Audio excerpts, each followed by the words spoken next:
জাগ্রত করিবা পাই বন্দি ঘরে মা জানি শুনি পণ্ডিতে কান্দিলে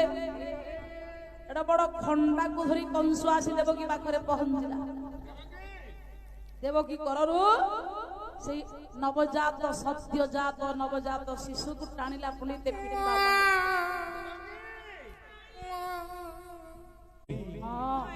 সেই দিন ততে কাটি দেই থামলি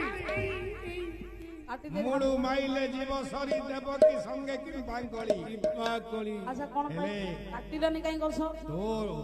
হঠাৎ দেবর্ষি নারদ আসি পৌঁছিলে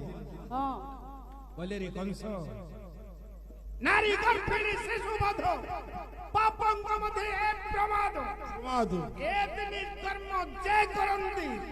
আইস থাউ সে মরন্তি। আচ্ছা তারপরে তু গোটে রাজা তু গোটে রাজা হই গোটে নারী হত্যা করিব না তাহলে কোন করা যাব